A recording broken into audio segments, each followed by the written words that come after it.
victoire en Coupe du Monde. T'en as eu 2 quand même Ouais. avant, avec des runs qui font l'unanimité auprès des gens qui ont regardé et puis des médias pour dire que quand même c'est des runs d'anthologie.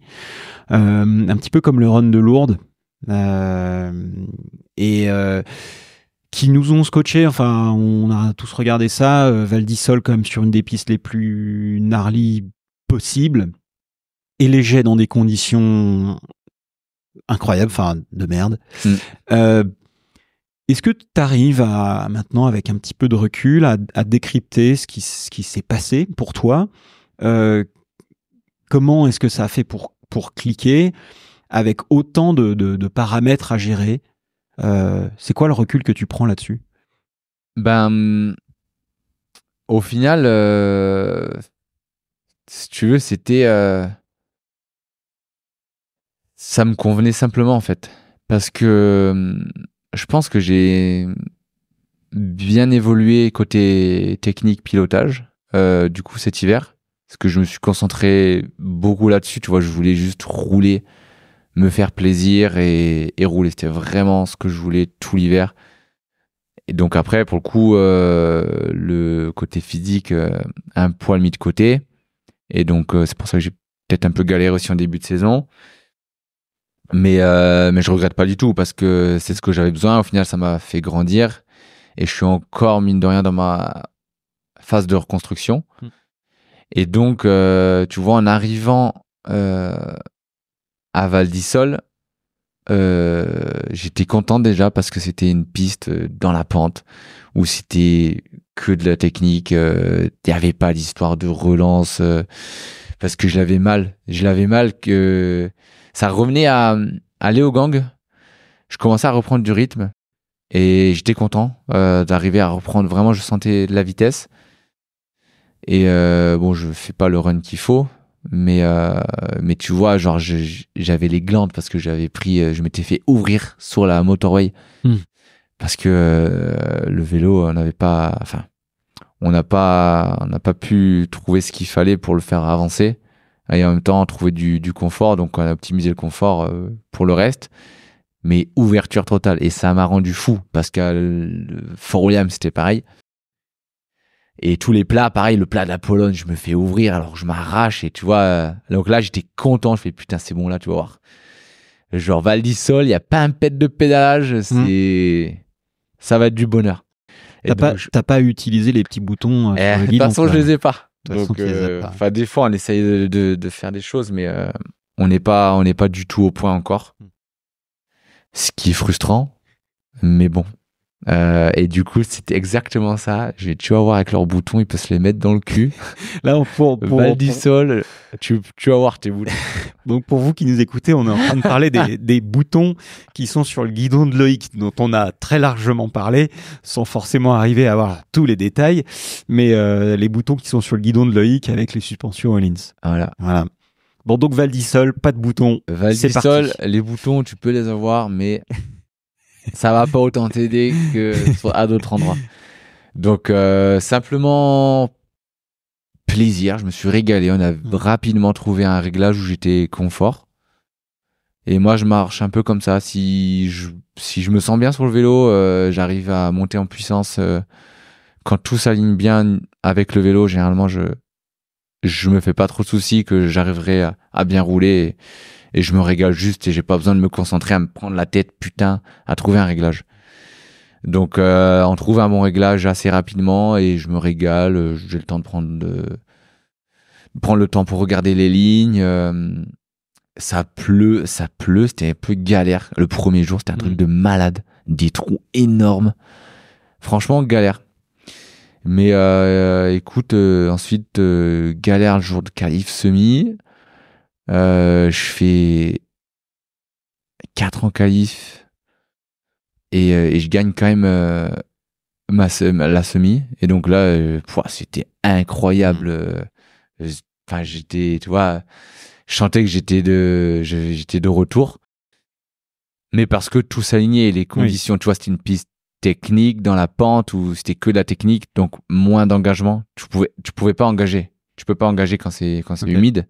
Donc c'était vraiment du pilotage. Donc tout allait bien pour moi parce que j'ai pas encore retrouvé l'engagement qu'il faut quand c'est sec.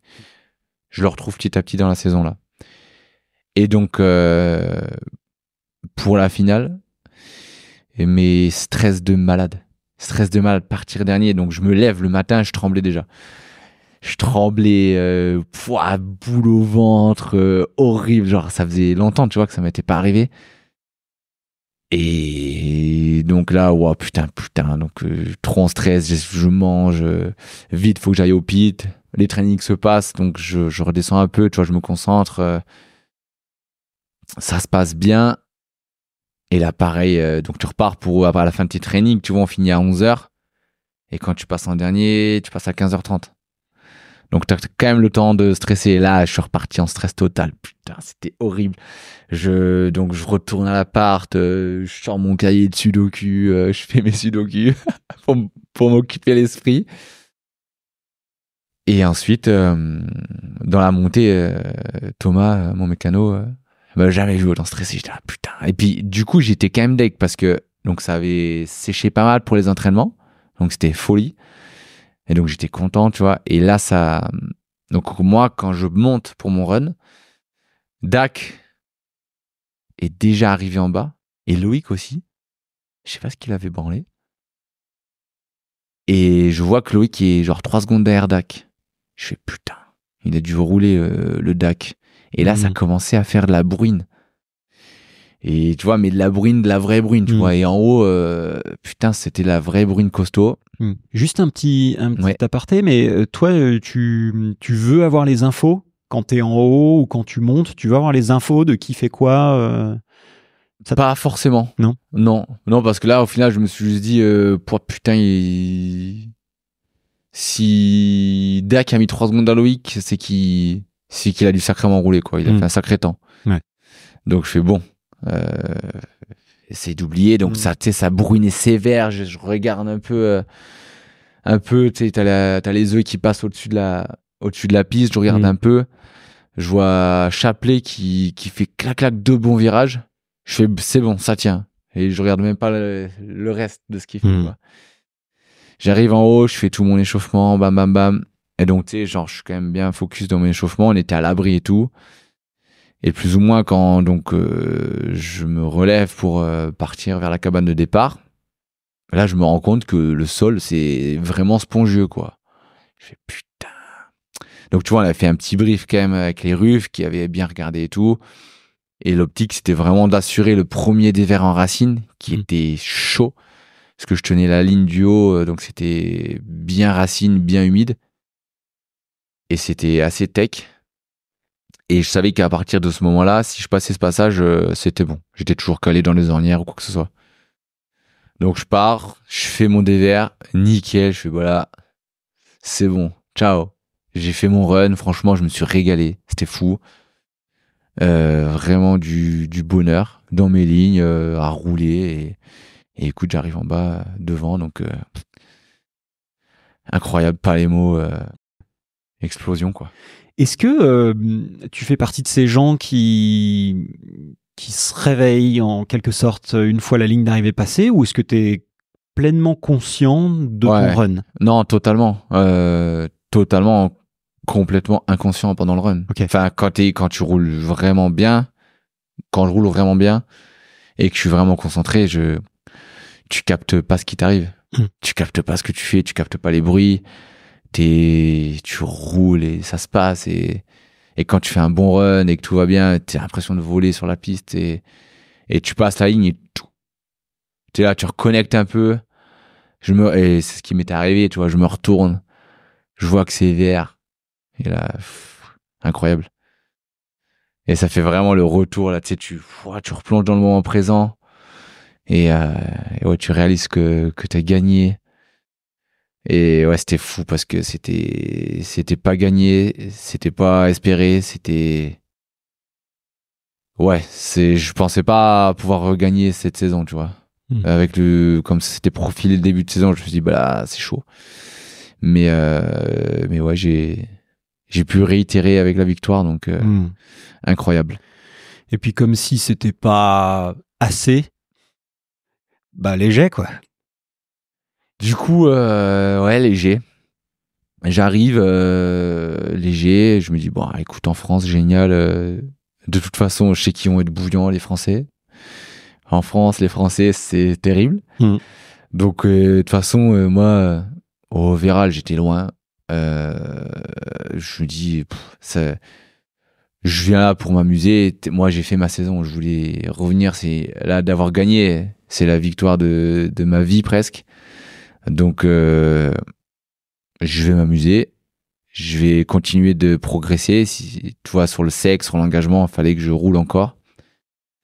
Et donc, je tombe. Première vraie chute, on va dire, que je me remets depuis ma blessure.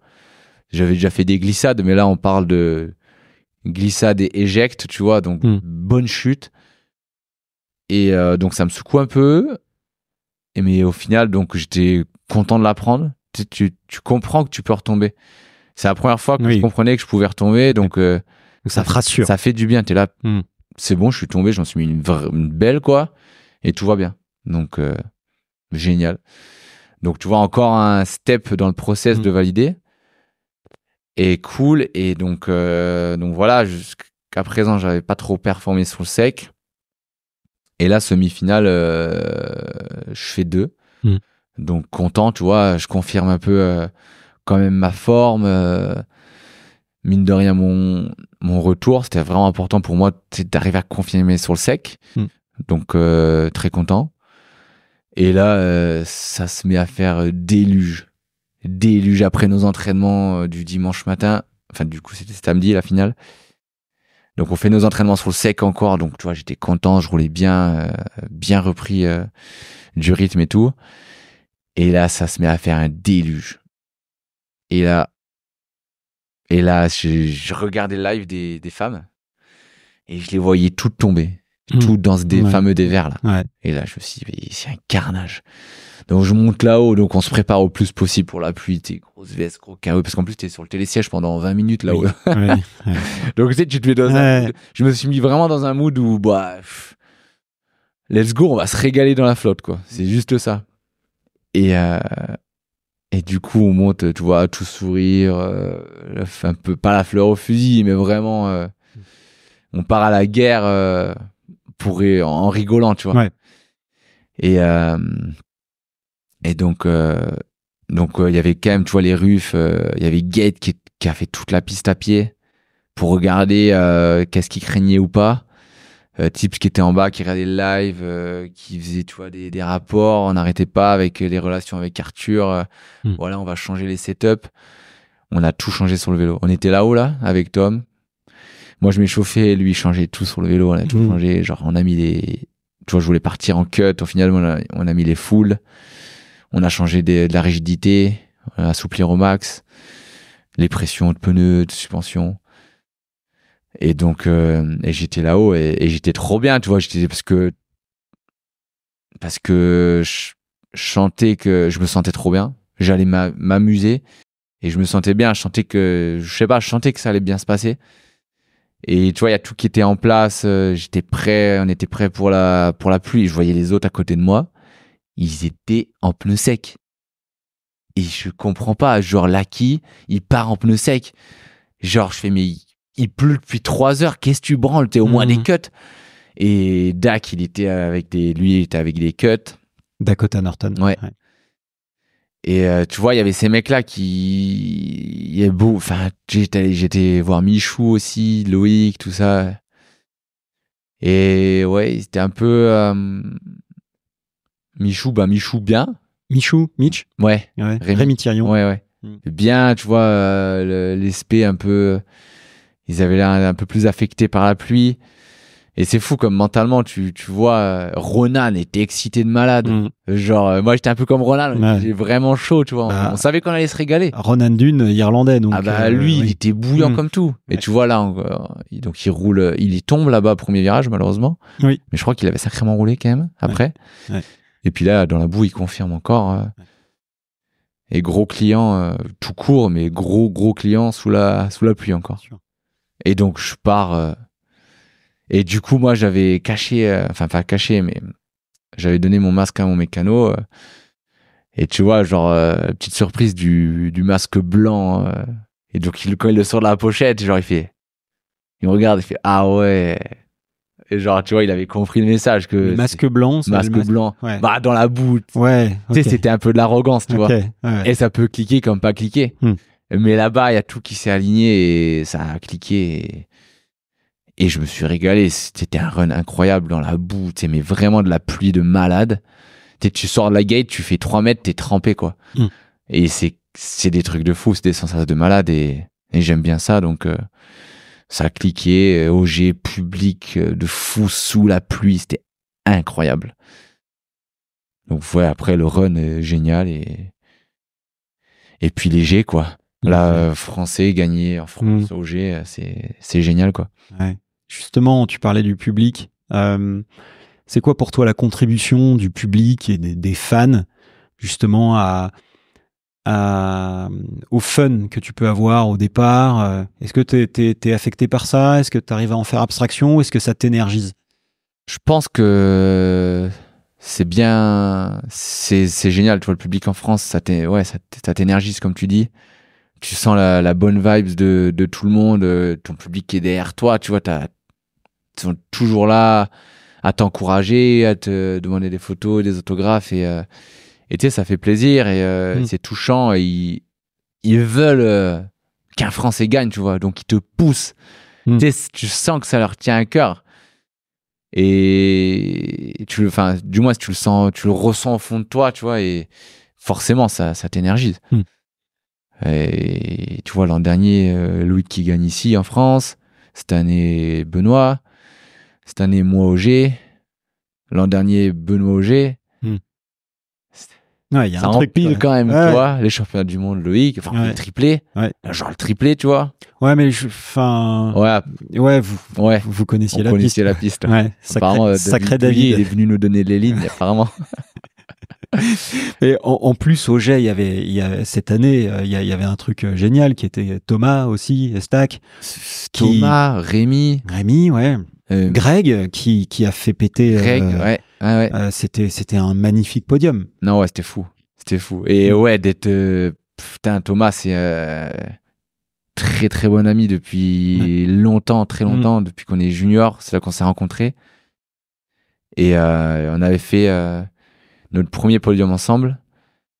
C'était Val d'Isole 2018. Et lui, il fait 5e, moi, je gagne. Et là, je crois que c'est pareil, il fait 5e. Et genre, il me dit, je le vois en bas, il me dit, putain, je suis podium. Et il a un peu galéré, tu vois, ces derniers temps. Et là, de le revoir faire podium, et putain, mais comme j'étais content pour lui, et de le partager avec lui, c'était génial. Ouais. Génial. Et là, il reclaque un top 10, là, je crois qu'il fait 8.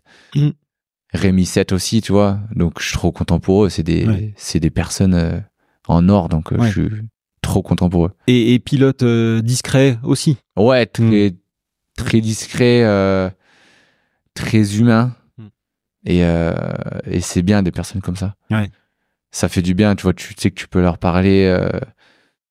Avec Thomas, on partage tout et ouais, non, c'est trop bien, tu vois, quand ton pote marche, c'est génial. Ouais. Donc, ouais. La victoire de Ben Coulange, qu'est-ce que ça t'inspire? Franchement, du travail, hein. C'est un bon bosseur. Je suis très content pour lui. Dorval qui s'arrête en fin de saison. C'était la dernière Coupe du Monde du manager qui va pas de Claude, là, qui part pas au Canada. Donc, alors là, franchement, mais prends-la. Mais prenez-la 10 fois, tu vois, c'est magnifique. Il pouvait pas faire mieux, il pouvait pas finir mieux. La saison n'est pas finie, mais tu vois, enfin, il faisait le pot d'au revoir hier soir. Donc, alors là, destin. Ouais. Franchement, bravo. Chapeau, finir comme ça, magnifique. Donc, trop bien pour Benoît. J'espère qu'il va retrouver une bonne structure. Que tous, au final, tu vois, mon frère, pareil. J'espère que ça va bien se profiler pour les années à venir. Ouais. Mais ouais, non, Benoît, solide et beau cadeau pour bien finir l'histoire de l'équipe.